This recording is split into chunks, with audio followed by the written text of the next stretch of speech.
It was 10 a.m. in New England. People should have been working in the fields. Children should have been playing outside. Instead, it was pitch black.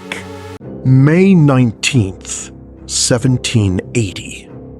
Across New England and parts of Canada, millions woke up to a nightmare.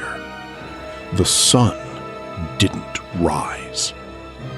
The sky turned a sickly copper yellow, and then total blackness swallowed the earth. People dropped to their knees, convinced Doomsday had finally arrived. In American history, it's remembered as the Dark Day.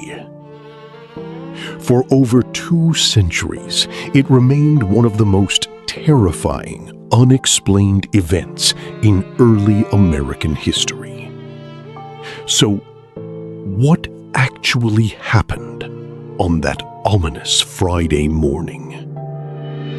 Did the sun simply burn out?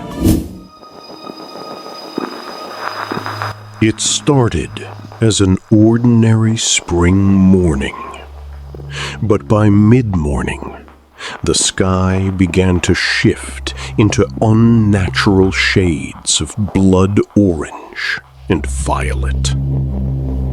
By noon, darkness fell like a heavy velvet curtain. The terror wasn't just human. Nature broke down. Roosters began to crow for nightfall. Songbirds went silent and roosted in trees. Cattle hurried back to their barns, lowing in confusion.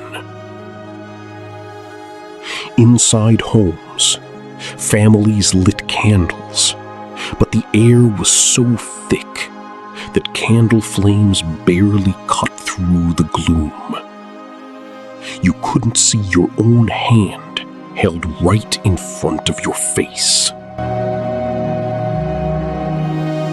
In Hartford, Connecticut, the state legislature was in session. Members panicked, believing the biblical day of judgment was at hand.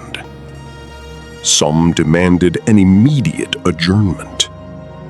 But Councilman Abraham Davenport stood up and famously declared, "The day of judgment is either approaching or it is not. If it is not, there is no cause for adjournment. If it is, I choose to be found doing my duty." He ordered candles brought in and kept working. Outside, chaos reigned. In 1780, science had few answers. The Revolutionary War was still raging, and people believed God was unleashing his wrath. Churches filled to capacity. Ministers delivered terrifying sermons straight from the book of Revelation. The sun shall be turned into darkness, and the moon into blood. For 14 agonizing hours, an entire region waited in the pitch-black night, waiting for the end of the world. For over 200 years, theories ran wild. Was it a meteor strike? A massive volcanic eruption? It wasn't until 2008 that researchers at the University of Missouri solved the cold case. The culprit? A catastrophic, forgotten superfire. Tree ring analysis revealed that in the spring of 1780, massive wildfires swept through Algonquin Provincial Park in Ontario, Canada. Millions of acres burned. A colossal plume of thick black smoke and ash rose high into the upper atmosphere. Driven by unusual weather patterns and a stagnant low-pressure system, this gigantic black cloud moved directly over New England.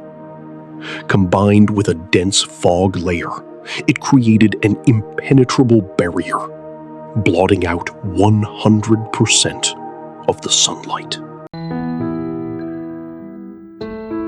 Around midnight on May 20th, the atmosphere finally cleared. The stars peeked back through the haze, and by morning, the sun rose again. May 19, 1780 remains a chilling reminder of how fragile our world really is, and how a simple twist of nature can make humanity feel completely powerless. If you were trapped in 14 hours of sudden, unexplained darkness, what would you have done? If you enjoyed this deep dive into historical mysteries, hit the like button and subscribe for more dark history breakdowns. See you in the next one.